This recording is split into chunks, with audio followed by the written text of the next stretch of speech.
quality of self-discipline is the quality that will make you a big success. It's the ability to force yourself to do what you know you should do. And here is the wonderful discovery. Persistence is self-discipline in action. Every time you persist, you build your self-discipline. Every time you practice self-discipline, you build your ability to persist. And the two of them are tied into your self-esteem. So the more you persist, the more you like yourself. And the more you like yourself, the more discipline you have. And the more discipline you have in practice, the more you like yourself. As a result, the more you persist. And eventually you get onto an upward spiral where you become absolutely unstoppable. You reach the point where you know you can achieve the goal and nothing in the world can stop you. And every step that you take forward makes you stronger and stronger and stronger until finally people say, I know one thing about him, I know one thing about her. You cannot stop him or her. Once they decided they want something, they will not stop until they get it. And when you develop that quality, there will be nothing that is impossible to you. Self-discipline is a learnable quality that anyone can attain through hard work and repetition. While this process may seem simple, it's not easy to do. We say that self-discipline is self-control. It's self-mastery. Now, the payoff for practicing self-discipline is immediate. People think, well, geez, I get these rewards way down in the future. No. There's an immediate reward. There's a wonderful line in spiritual development that said, you are not punished for your sins, but by them. In other words, there are things that you do that are harmful to you that cause immediate detriment. But you're also rewarded for the good things that you do, and you're rewarded immediately. So what we know is when you practice self-discipline, you actually like and respect yourself more. And you know, and I know, that how you feel about yourself on a minute-to-minute basis. Do you feel that you're a good person? Do you feel that you're a likable person, a successful person? The more you like yourself and respect yourself and value yourself on a minute-to-minute basis, the better is your attitude, the better is your reaction to other people. You just feel happy inside. And wonderfully enough, when you practice self-discipline, when you exert yourself to do what you know you should do, even though there's endless temptations to do something fun and easy, when you discipline yourself to do it, your self-esteem goes up. You actually like yourself more. Your self-image improves. You actually see yourself as a better person. And of course, as you know, your self-image determines your performance. The person you see in your mind will be the person that you will be on the outside. You set priorities among your goals and rewrite your lists so that your most important goals are at the top. You then take a separate sheet of paper and you make a list of all the things that you can think of doing right now to move you toward the attainment of your most important goals. Fully 97% of adult Americans are trying to live their lives without clear, specific, written goals. This is the same as setting off across an unknown country without a roadmap. You may get somewhere eventually, but it will take you much longer, and it's far more likely that you will get lost and waste an enormous amount of time than if you planned your trip carefully with a roadmap and full information about the future terrain before you started out. The second discipline you need to develop for success is the discipline of planning. Many people think that they are too busy to plan, or they don't give themselves enough time to plan. You will save 10 minutes in execution and getting the job done for every minute that you invest in planning. You will get a 1,000% return on your time investment by taking the time to think through in advance what you are going to do in the hours and days ahead.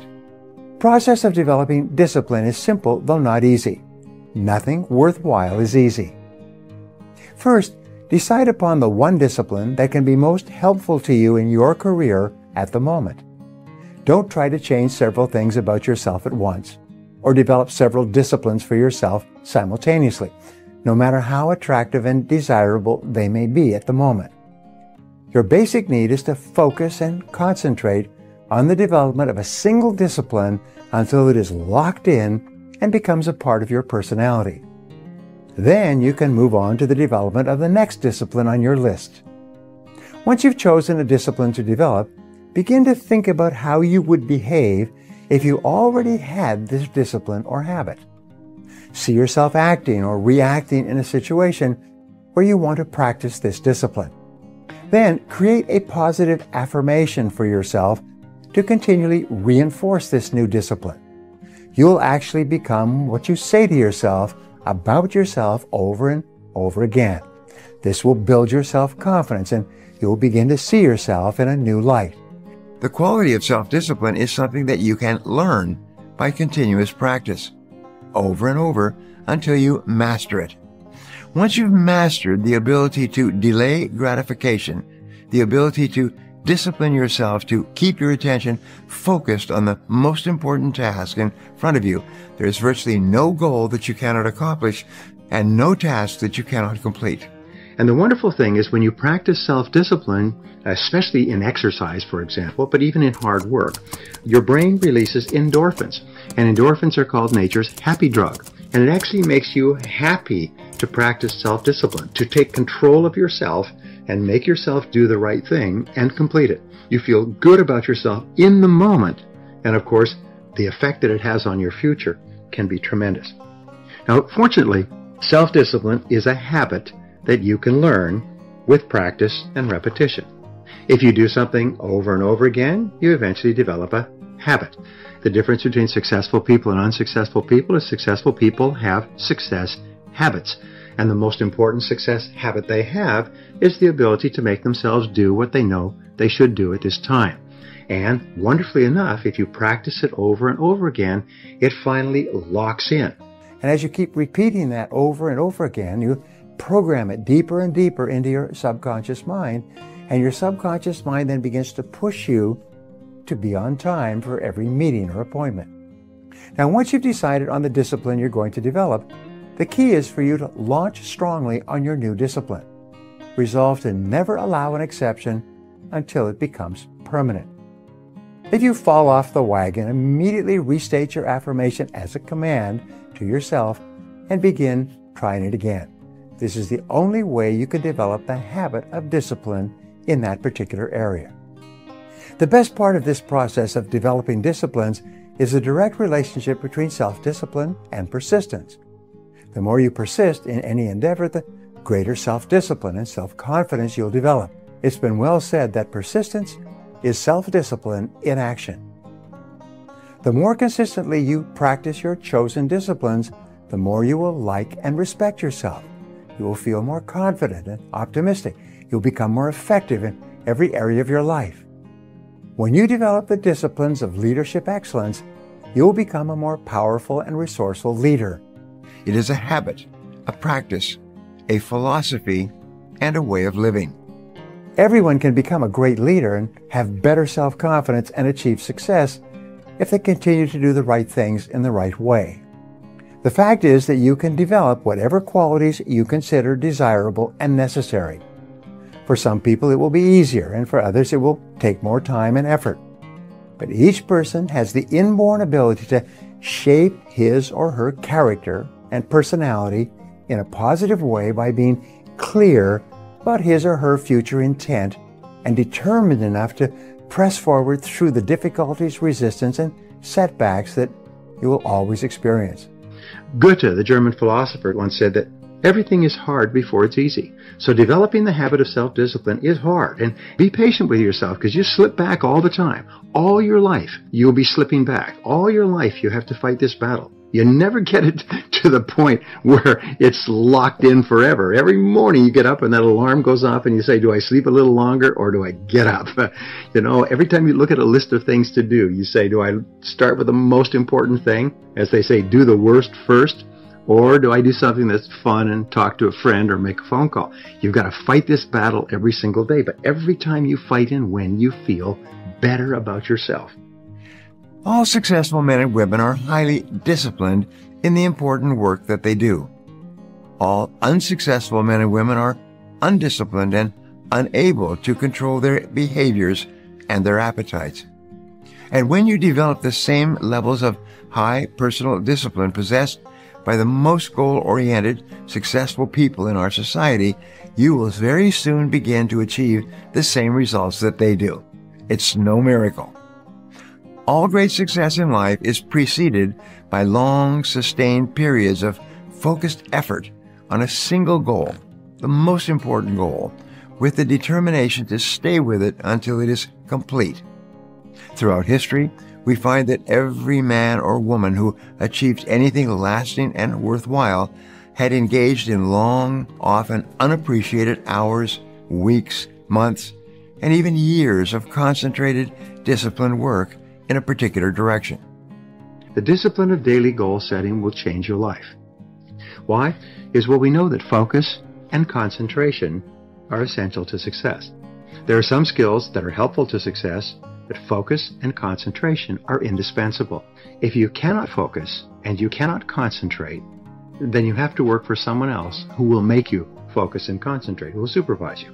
The ability to focus, to be clear about what you want, and then to concentrate single-mindedly on achieving it are both habits or disciplines that you can learn through practice.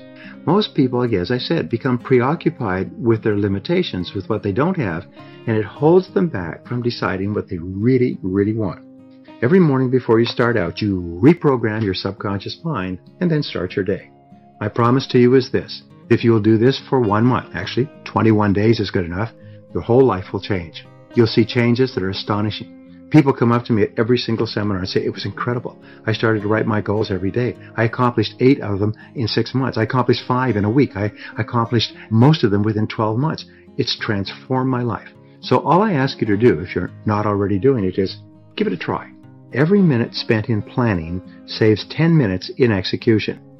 So disciplining yourself to plan your day thoroughly before you begin will save you at least 10 minutes for every minute you spend in planning, and according to the research, it will increase your productivity by 25 to 50%, maybe even double your productivity for every day that you plan.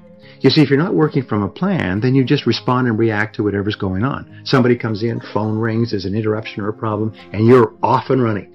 But if you have a plan, you just keep working the plan. It gives you a track to run on, so you just keep working your plan. Begin the discipline of daily time management by making a list. Start off with a sheet of paper, again, think on paper, and write down everything you have to do in the course of the day. The very best time to make this list is the night before. If you do this, then your subconscious mind works on your plan all night long, and you often wake up in the morning with great ideas to implement your plan. Then you organize your list by priority before you begin. You don't just jump into it. Use the 80-20 rule that says that 20% of the items on your list will account for 80% of the value. Which are the most valuable? This is the hardest of all disciplines to learn. It's the essence of my teaching worldwide. It is the key to supercharging the quality of your life and your results. If you can start every morning with a list organized by priority and start on your number one task and stay with it till it's done, you will supercharge your life. You will release endorphins in your brain that causes you to feel great. You will motivate yourself and energize yourself and propel yourself into all your other tasks. You'll get twice as much done on any day where you start and complete your major task first thing than on any other day. The discipline of time management will then spread to all your other disciplines. When you can demonstrate each morning that you have the self-control, self-mastery, self-discipline to start and complete your most important task, you just feel fabulous about yourself. Force yourself to do what you know you should do, especially in the area of courage. The biggest obstacle to success, in my estimation, the estimation of the psychologist, is the fear of failure. It's the fear that it won't work out. It's the fear of loss of time or money or emotion. It's fear that goes back to early childhood. And the only way we can succeed is by overcoming this fear. And this fear is captured in the words, I can't. I can't. What about this? What about that? What about this? Fully 80% of the population is paralyzed by the fear of making a mistake. And why? Because in growing up, you make lots of mistakes and didn't like the feel of it. So eventually you become conditioned to avoid taking any risk at all. So you have to overcome this in order to realize your potential. But what we know is that courage, the courage to face fears, is a habit, and it's developed with practice. Just like typing with a typewriter or riding a bicycle, you can actually develop the habit of courage by practicing courage whenever courage is required. Aristotle wrote about this in his Nicomachean Ethics in 350 BC. He said, if you desire to have a quality that you don't have, act in every instance where the quality is called for as though you already had it, and you will have it. So, as Ralph Waldo Emerson said, do the thing you fear and the death of fear is certain. What he said was to confront your fears. The natural human tendency is to avoid a fear-causing or fear-inducing situation. Most of our fear problems seem to be bundled up with other people, by the way. It's confronting a boss, it's confronting a bad relationship. Sometimes it's confronting a prospect, cold calling, going out and calling on customers and facing rejection and failure and embarrassment and so on. But confronting that fear, instead of avoiding it, just do it. So the reason you want to confront your fears is not because of the incident specifically, it's because of what it does for your character. You want to demonstrate to yourself that you can face down a fear and look it square in the eye, and suddenly, surprise, surprise, it goes away, and you realize that the fear was in your own mind. If the fear of failure is summarized with the feeling, I can't, psychologists have found you can actually short-circuit or override the fear by saying to yourself very strongly, I can do it. I can do it. I can do it. I can do it. I can do it. So whenever you're afraid of anything, talking to somebody, confronting someone, dealing with something, say to yourself over and over again, I can do it. I can do it. I can do it. And then just do it. And you'll be amazed the fear disappears. It's almost like, poof, it's gone. So the key is you're looking at that telephone, to pick up the phone, to cold call, to prospect, just say to yourself, I could do it. I could do it. I can do it. And pick it up and dial. And suddenly the fear disappears. And you do this repeatedly, and eventually you develop the habit of courage. So discipline yourself to exercise daily. The very best time, of course, is in the morning. If you get up in the morning and exercise immediately, even if it's just stretching or going for a walk or riding a life cycle or walking on a treadmill, it doesn't matter what it is. If you get up in the morning and exercise immediately, not only will your body continue to burn calories all day, not only will you be more alert because you'll have highly oxygenated blood flooding your brain first thing in the morning, but you'll develop the discipline of starting on something that you would normally not want to do and getting it done, getting it out of the way.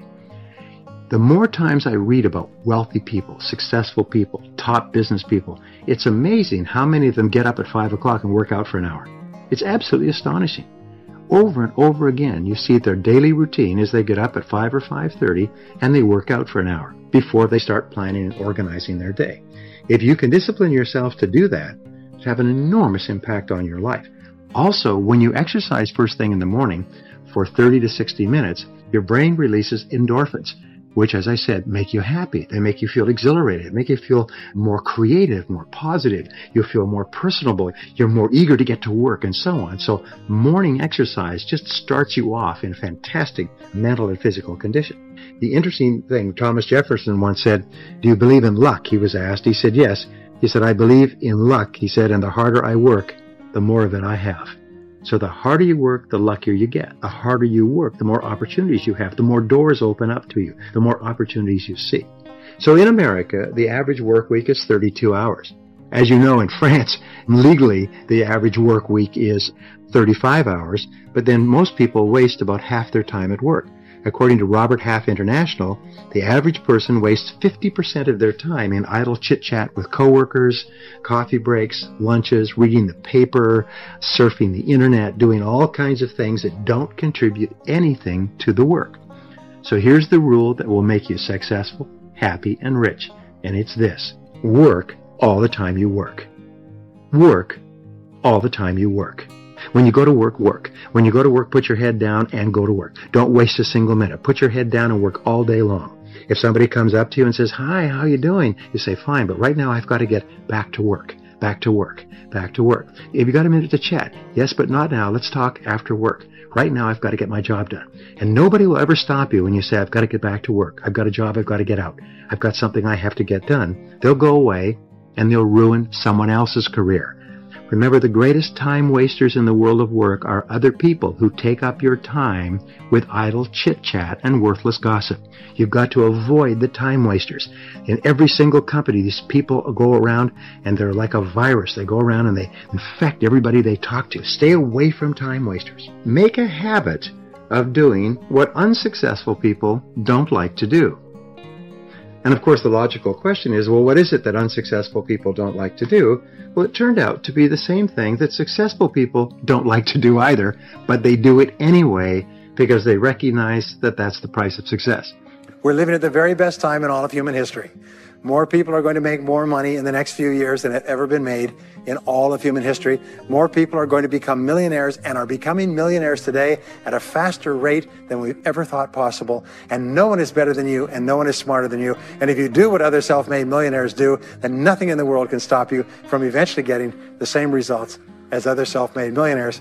And I hope you do. Dare to go forward in your life. Dare to go forward in the direction of fulfilling your potential. When I was, many years ago, I was a karate student. I was also a karate instructor, and I competed in 3 international championships. And one of the things that I learned from my best karate instructors, and I studied under 6 world champions, is they told me that when you fight, always move forward. Even if you're only moving forward half an inch at a time, you just always move forward. He said, when you're moving forward, 100% of your attention is forward. But if you're moving backward, even a half an inch at a time, half of your attention is always behind you and where you're going. So always move forward. Always dare to go forward. Whenever you have a choice of either staying still and playing it safe or moving forward, move forward. Not because you'll necessarily succeed every time, because it reinforces and cements the habit of moving forward. And most people, when they have a choice of moving forward or playing it safe, play it safe. But I think General Douglas MacArthur said there's no security in life, only opportunity. Life is very perverse in a way, because the more we seek security, the less we have it. And the more we seek opportunity, the more we have security. Helen Keller said this beautifully. She said, life is either a daring adventure or nothing at all. That the tendency, she said in the earlier parts of this statement, she said the tendency to seek security is the low road to failure. That courage is absolutely essential. And one of the things that I used to think that if you were really courageous, eventually you got to the point where you weren't afraid. I'm going to tell you something, that if you're not a little bit afraid, at least 3 or 4 nights a week, you're not trying hard enough. If you're not falling on your face over and over again, if you're not trembling when you go to sleep with your heart pounding, then what is happening is you're not trying hard enough. You're living too far within your potential. That all really successful people live on the outside edge of what they're capable of. And it's always a little bit scary on the outside edge, because we all have feelings of uncertainty. We all have fears. We all have doubts that hold us back. But the brave person is simply the person who moves forward and keeps taking the chance. And you cannot imagine a successful person without courage. You cannot imagine a successful person without the courage to face and confront their fears and to move forward. In my experience, the fear of failure is the greatest single reason for failure in adult life. The fear of failure, the fear of making a mistake, of losing our money, our time, our effort, is what paralyzes us and holds us back.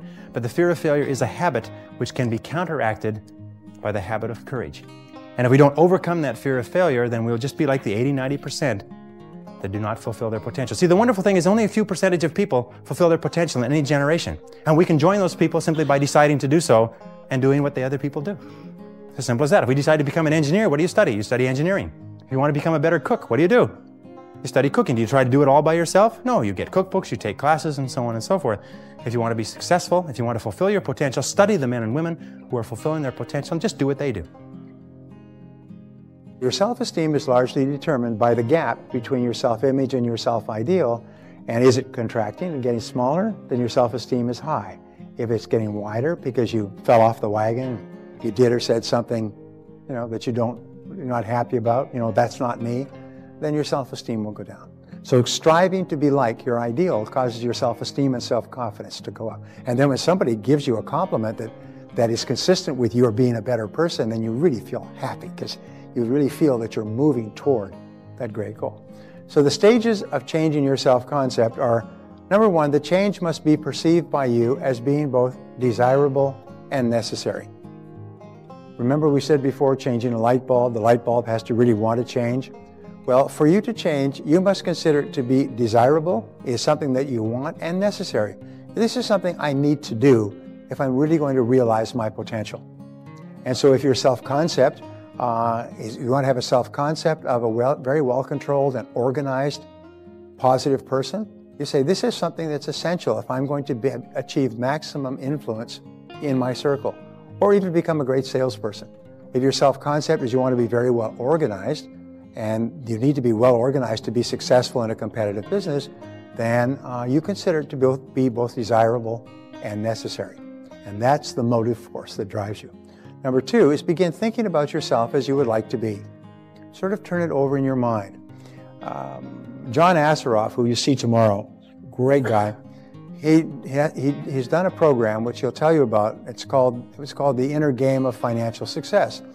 And he got a call from a man named Timothy Galway. And Timothy Galway, 30 years ago, I read the book, wrote a book called Inner Tennis. And he's also written Inner Golf. And what he says, which is completely consistent with what we are learning here, what he said is if you want to be a better tennis player, imagine that you were a world champion tennis player already. Just imagine you're a world champion. As you move, as you swing the racket, you've seen them on television, just act as though, think, I'm a world champion. And think of how you would act if you're a world champion. And surprise, surprise, your performance actually improves. You actually play better tennis just playing with the idea that you're a world champion. And if you're if you want to be a better golfer, then play with the idea that I'm already a great golfer. I am a great golfer. And just imagine, this is what you like, just imagine that you're already a great golfer and you'll actually end up playing better golf. He calls it the inner game of tennis, the inner game of golf. And it's the same thing with you. When you imagine yourself as already excellent at what you want to do. But changing your self-concept, we say in your self-concept, the self-ideal is a combination of all the qualities of all the men and women you've admired throughout your life. Which, of course, if you read lots of biographies and autobiographies of men and women who are worthy of reading, as opposed to drunken rock stars and things like that, but when you read about Madame Curie or Thomas Edison or Mother Teresa, when you read stories about men and women who have done wonderful things with their lives, and all of them from humble beginnings, you start to think, I'd like to be that way. And when you read about their qualities and how they persisted, you start to absorb through the skin being like that when the condition requires it.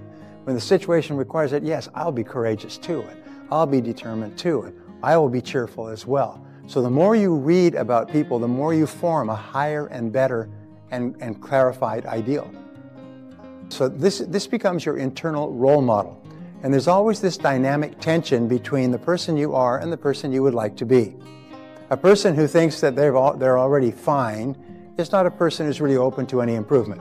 And people who think that they're already fine are usually people that are not really that admirable, because every admirable person you'll ever meet thinks that they could be much better than they are. They could do much better. They always feel that I could be much more successful than this, or a better person, or I could be more compassionate and more patient and more loving. Even though other people think, geez, you're doing very well, they always compare themselves against an ever higher standard, which means that they're always in this state of dynamic tension toward becoming better and better and better. When you admire these people, you have an unconscious tendency to be more like them. And that's why it's important that you think and talk about people that you admire. The great tragedy for many young people today is that they admire divas and rock stars and basketball players and dancers with the idols. Those are the people they admire. And you can tell who they admire by who they watch, who they tweet, who they look at, who they replay, who they discuss, and so on. And that's not really very healthy, because these people are not good role models for young people. They're not good role models. I have had my life so profoundly and positively changed by role models, mostly men who kind of took me under their wing when I was growing up and coming from a lousy home. And they became role models to me, as even to this day, decades later, I can remember still wanting to be someone that they would approve.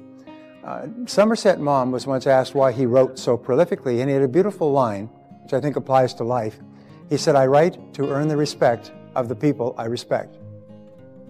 And what I have found is that that's what we do in life, is we do the things we do to earn the respect of the people we respect, and at least not to lose their respect. And many of us would go through tremendous privations and sacrifices not to lose the respect of someone whose respect we value. And so thinking about whose respect you value is a really important point. Who is really important in my life? Who do I really respect? And then you think, what would I need to do or not do to earn or to keep this person's respect? And you don't even have to know them. They can be people that are very admirable. Guard your integrity as a sacred thing. As Ralph Waldo Emerson said, nothing at last is sacred but the integrity of your own mind. Never compromise your integrity for anything, and never compromise your peace of mind for anything. You see, compromising your peace of mind is a way of compromising your integrity.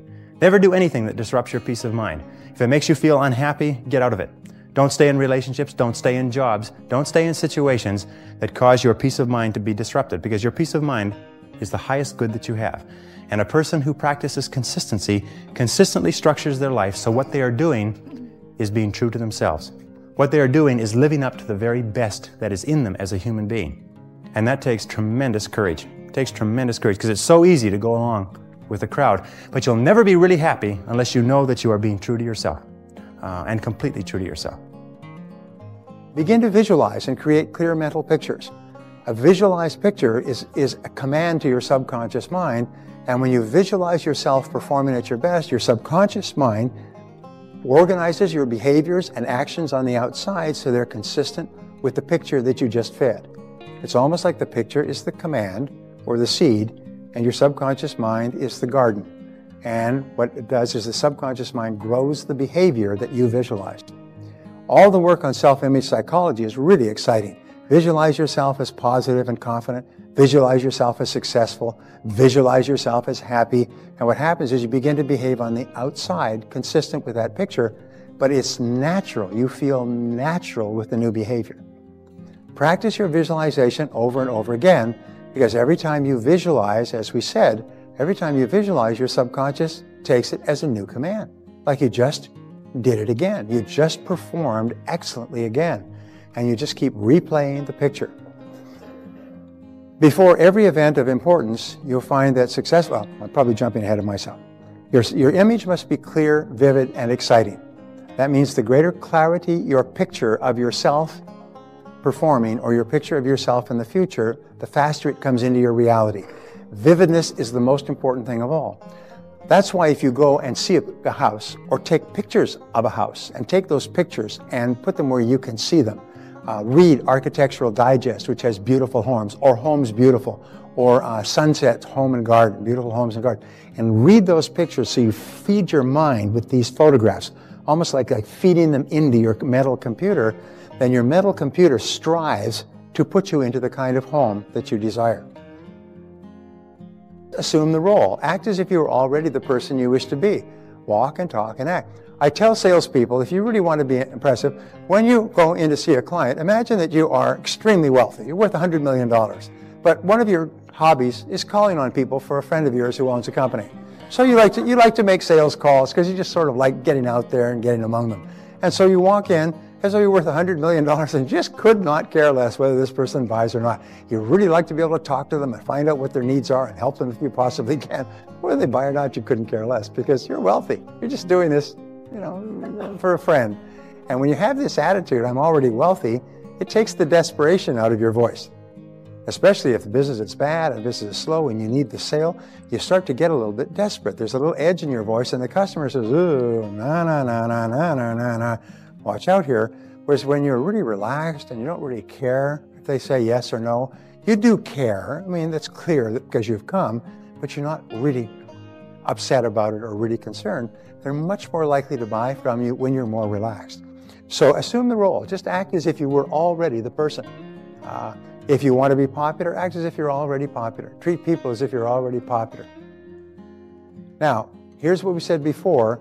The feelings will generate the actions just like as the actions generate the feelings. If you assume the role and walk and talk and act as if you're already the person you want to be, the feeling will generate the actions and you'll actually behave that way.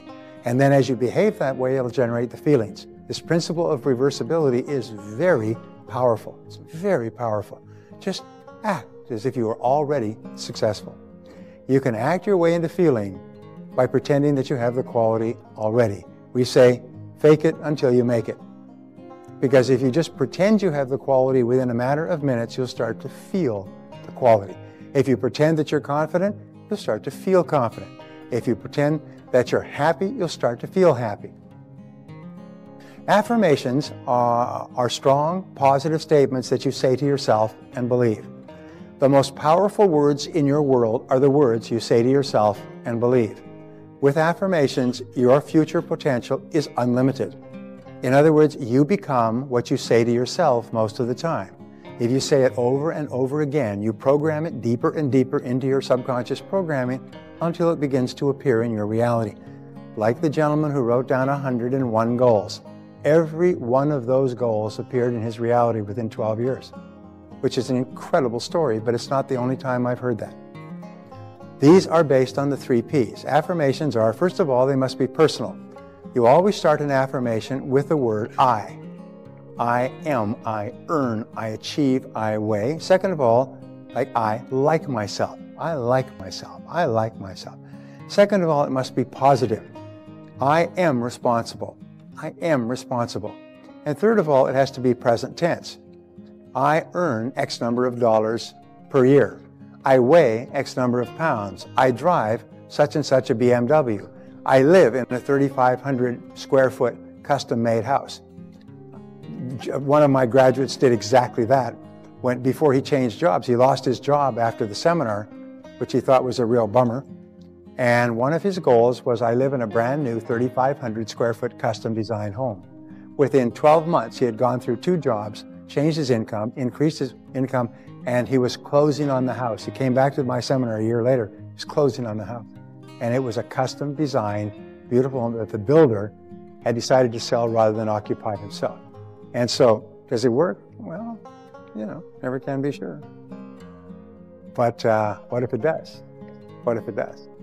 So affirmations are powerful. Always speak to yourself in positive terms. When you write down your goals, you write them as affirmations. I earn this amount of money. I weigh this number of pounds. I live in such and such a home. I have such and such, I acquire or I achieve such and such a net worth, and so on. Verbalization, speaking your affirmation aloud. What we find is if you say something aloud, it has 2 or 3 times the impact as if you say it to yourself, which is why you'll notice when football coaches want to motivate the players before the game, they said, okay, what are we going to do? We're going to kill them. What are we going to kill them? What are we going to kill them? And they get themselves pumped, because when you say it aloud, you get yourself really more motivated than if you just whisper it to yourself. So standing in front of a mirror and reading your goals or speaking out your verbalizations, I like myself, I like myself, I can do it, I can do it, I feel terrific. When you say it out loud and you say it to other people. If anybody ever asks me, day or night, how do you feel? I always say, I feel terrific. I feel terrific. I feel terrific. And even if I don't, even when I was going through my cancer treatment last year, it was a very interesting experience. When people say, how are you doing? I say, I feel terrific. I feel great. Everything's going great. Terrific, terrific.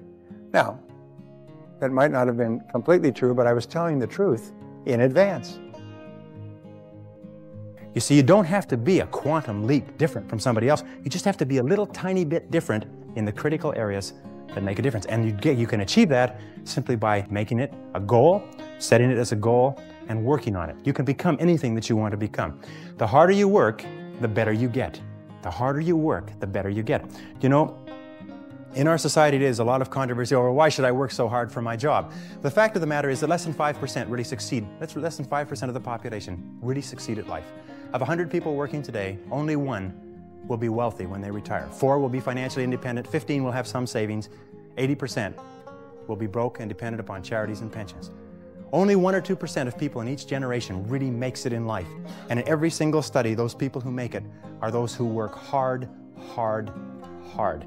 And if you think that it's hard to be successful, try being a failure. Try coming to the end of the trail with no money, dependent upon pensions, and you don't know what hard is until you try living like that. But if you work hard, the average self-made millionaire in America works 12 to 13 hours a day, works about 60 to 65 hours a week. I'll tell you this with regard to hard work, that in our society, you only work 8 hours a day for survival. Everything over 8 hours is for success. And if you're only working 8 hours a day, you're in trouble. If you're only working 8 hours a day, you better have a rich uncle, or you better have somebody else who's going to take care of you, because 8 hours a day only gets you survival in our society. Because it's so competitive that somebody else is working 9, they've got an edge on you. Somebody else is working 10, they've got a bigger edge on you. Every hour over 8 that you invest is an investment in your future, is an investment in your success. And if you put in the hours over 8, whether it's studying or reading or working, if you put in the hours, it will pay off, and it will pay off in spades. It's like throwing seed in the ground. When you throw a seed in the ground, the plant that comes up is not just one seed, it's hundreds of seeds. There's a crop that you put in, but you must put the seed in the ground first. If you do all the things that we've talked about, If you concentrate on becoming excellent, concentrate single-mindedly, be clear about your goals, consider other people, practice the golden rule. If you practice courage, if you practice consistency, if you practice all of these, then pretty soon you develop a level of self-confidence. See, confidence comes as a result. You don't get confidence out of a bottle, you don't get confidence from a pill. You can't learn confidence in a motivational seminar.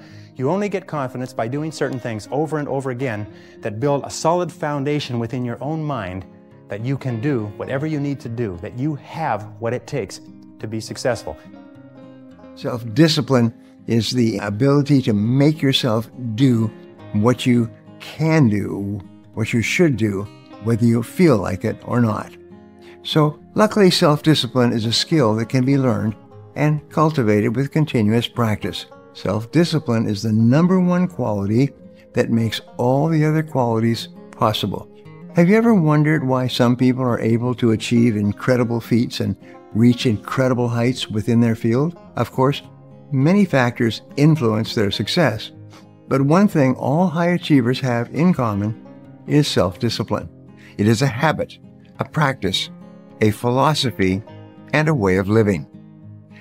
All successful men and women are highly disciplined in the important work that they do. All unsuccessful men and women are undisciplined and unable to control their behaviors and their appetites. And when you develop the same levels of high personal discipline possessed by the most goal-oriented, successful people in our society, you will very soon begin to achieve the same results that they do. It's no miracle. All great success in life is preceded by long, sustained periods of focused effort on a single goal, the most important goal, with the determination to stay with it until it is complete. Throughout history, we find that every man or woman who achieved anything lasting and worthwhile had engaged in long, often unappreciated hours, weeks, months, and even years of concentrated, disciplined work in a particular direction. Fortunately, the quality of self-discipline is something that you can learn by continuous practice, over and over, until you master it. Once you've mastered the ability to delay gratification, the ability to discipline yourself to keep your attention focused on the most important task in front of you, there is virtually no goal that you cannot accomplish and no task that you cannot complete. I have studied successful men and women for more than 40 years, and in the simplest of terms, successful men and women are those who work almost all the time on high-value tasks. Unsuccessful men and women are those who waste their time by wasting the minutes and hours of each day on low-value activities. You see, there is a crowding out principle in time and personal management. It simply says that if you spend all of your time on highly productive tasks, by the end of the day, you will have crowded out all the unproductive activities that might have distracted you from your real work and from what's really important. On the other hand, if you spend your time on low-value activities, the reverse happens. Those low-value activities will crowd out the time that you need to complete the tasks that can make all the difference in your life. And the key to this attitude toward time and personal management is always self-discipline. There are several disciplines that you need to develop if you want to achieve your full potential. Sit down with a pad of paper, a pen, and ample time to think. You think through and then make a written list of all the things that you want to accomplish in the next 1, 2, 3, 4, and 5 years. You organize the list into the various areas of your life, your career, your money, your family, your health, and the other parts that are important to you. Interestingly enough, if you can be clear about your goals and write them down, there's nothing that can stop you from achieving them. When we allow stuff to clog our brain power, we lose clarity and focus, and that results in lost opportunity and loss of the ability to get things done quickly and well. Now, the human brain is capable of accomplishing great things, but only if it is clear to think, dream, and create. When you let too much clutter gather, it can stall your attempts at setting, let alone achieving your goals. So are you tired of feeling lost and sometimes flailing? Then it's time to unclutter your brain and open up the possibilities to analyze your situation with a clear head and reorganize your life. Break through the fog and give your brain what it needs most: affirmation. We are all guilty of sending ourselves negative messages. We don't mean to, it's just the kind of internal loop that tends to get through. And unless we make it a point to change the direction of our thoughts, those negative messages will become transported through our body. We'll actually start to believe them, creating chaos in everything we do. So don't let a cluttered mind strip you of the ability to experience life to its fullest. Feed your mind kind, gentle, and motivation-building affirmations instead. Talk to yourself in a positive, loving way. You may be surprised at the difference it makes. Did you know that 40,000 to 60,000 thoughts pass through your brain every day? No wonder our minds feel so cluttered.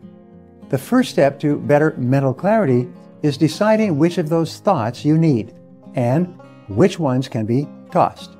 Get rid of any negative messages that could be exhausting your reserves. They will be replaced by soothing, affirming ones. Now here's an interesting discovery. Nature abhors a vacuum. If you feed your mind with positive thoughts, you eliminate negative thoughts. But if you don't fill your mind with positive thoughts, psychologists have found that negative thoughts will automatically fill your mind and become more and more influential and persuasive. So talking to yourself in a positive way is very, very important.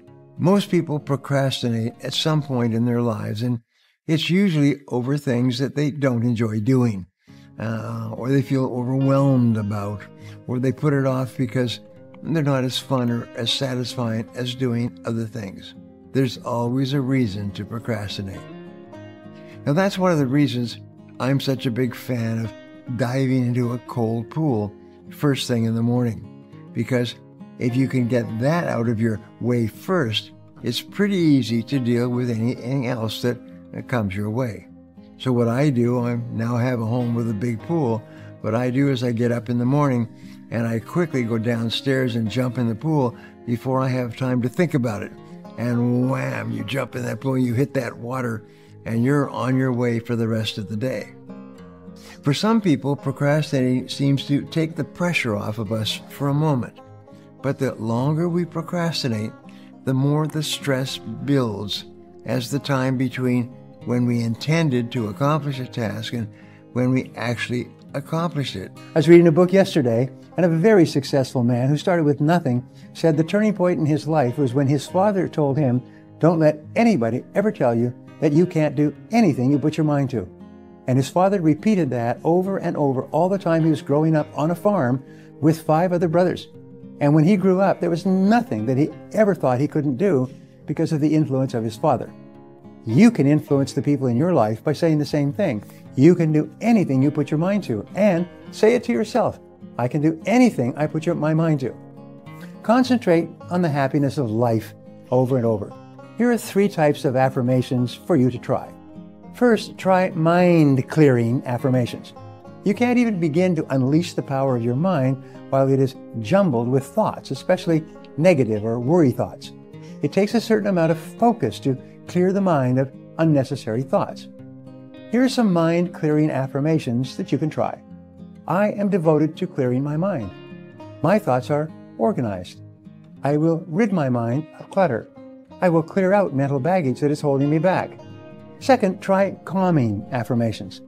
Once you begin to clear your mind, it's necessary to keep it calm in order to get it ready for the job ahead.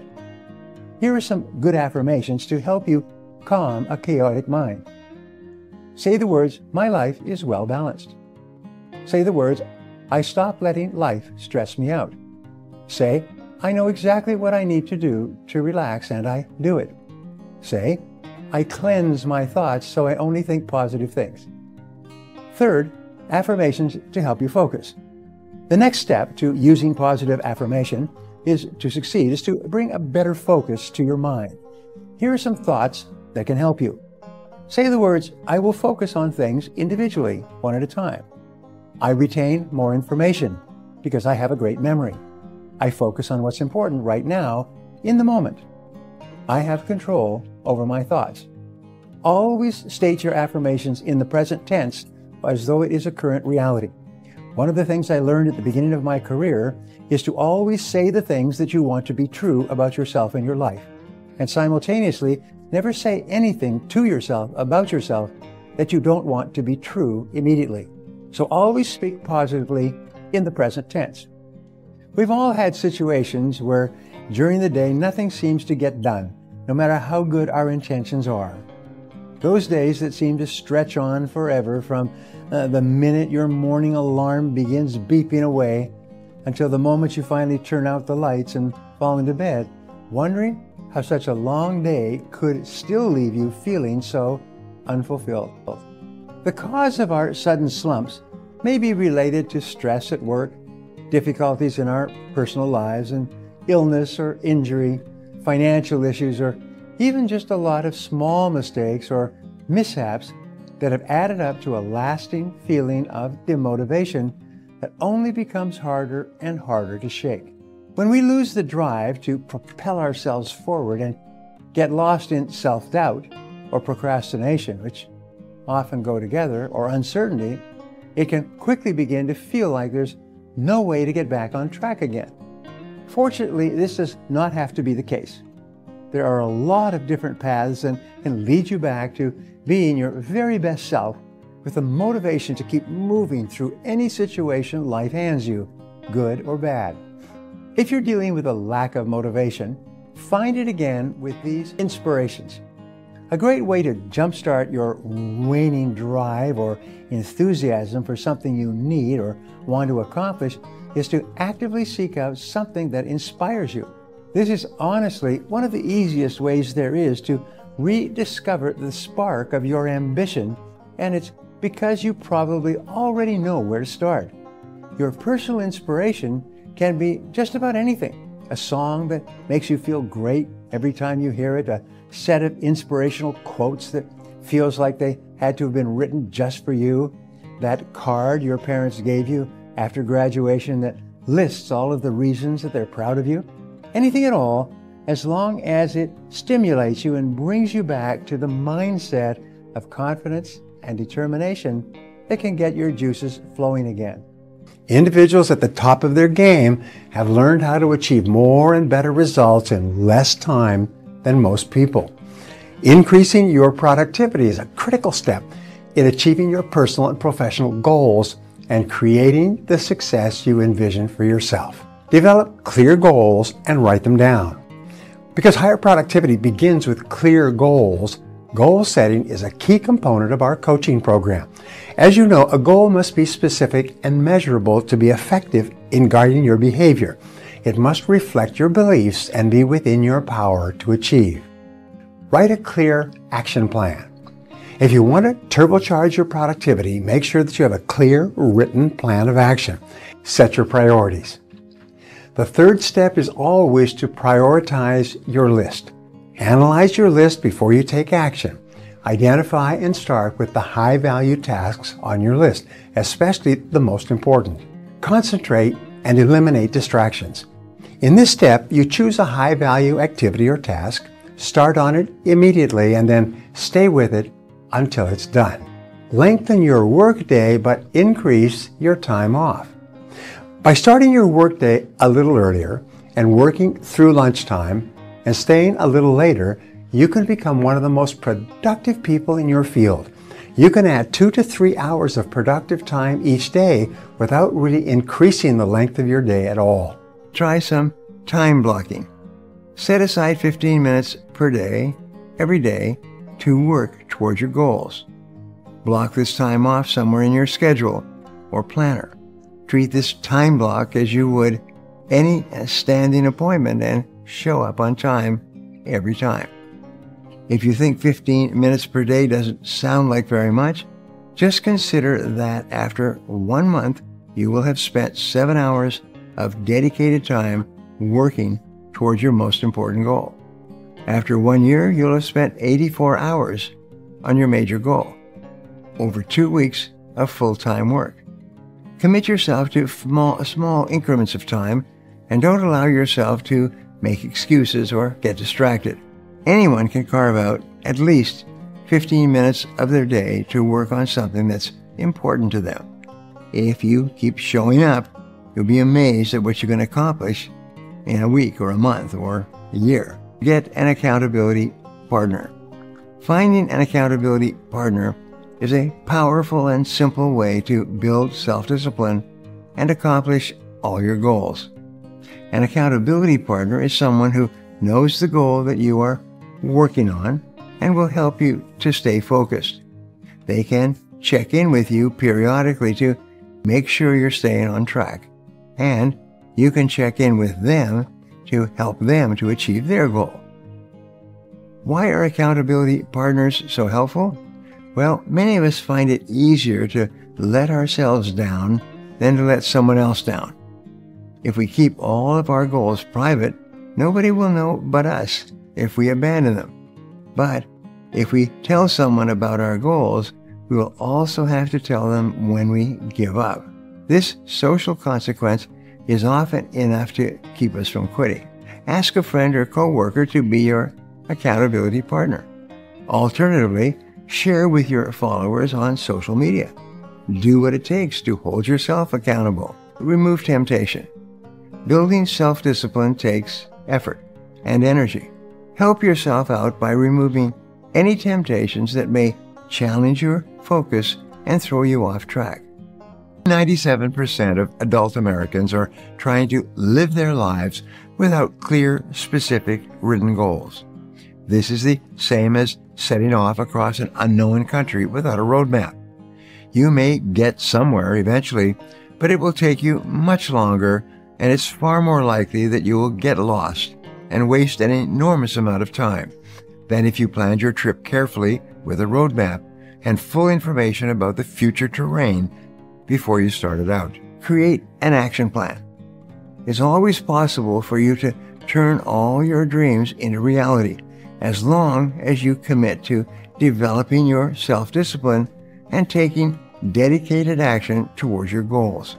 Eat that frog, which is such a great way to show self-discipline and increase productivity that I wrote an entire book on the concept, Eating Your Frog. It means tackling your biggest and hardest, your ugliest tasks first. If you start off your day by eating a frog, every other task will seem like a breeze in comparison, since you've already done the hardest and most unpleasant thing first. Use this concept to help you prioritize your activities during your dedicated time blocks, and the momentum will help you to stay on track. Focus on the value of the tasks you complete. While the number of hours you put in is important, what matters most is the quality and quantity of results you achieve. It's not activity, it's accomplishments. Align your work with your skills. Skill and experience count. You achieve more in less time when you work on tasks at which you are especially skilled or experienced. Always do things you're better at because you get much more done. Group similar activities and do them all at the same time. Making all your calls, completing all your estimates or reports, or preparing all your presentation slides at the same time allows you to develop speed and skill at each activity. You get better and better and do it faster and faster. Move past mediocrity. One of the most common causes of motivational burnout can come when we allow ourselves to coast by on the bare minimum of effort required to do whatever it is we need to do. If you find yourself completing tasks on autopilot, stop what you're doing and acknowledge it. Think about all of the ways that you could add a new, more challenging layer to anything you need to do, from completing a mundane task at work to cooking a meal. When you focus on what you need to do, consider the process you've been following and look for ways to do things more efficiently. The most successful and self-disciplined people I know have aim and purpose. They focus all of their energy on their highest priority tasks, and they don't waste time on unproductive activities. While it may seem like a superhuman feat, these successful men and women have simply capitalized on their self-discipline by remembering their why, the underlying reasons why they're working so tirelessly toward their goal. Every now and then ask yourself, what will my life look like after I complete this goal? Or, what would my life look like if I don't complete this goal? When you remember why you are working so hard towards your goal, it becomes much easier to stay focused on how you'll get it done. Visualize yourself as a success. Reflect on the impact you hope to make. Imagine what it will feel like to be victorious. This will stoke the embers of energy and inspiration inside you and help light the way towards your potential.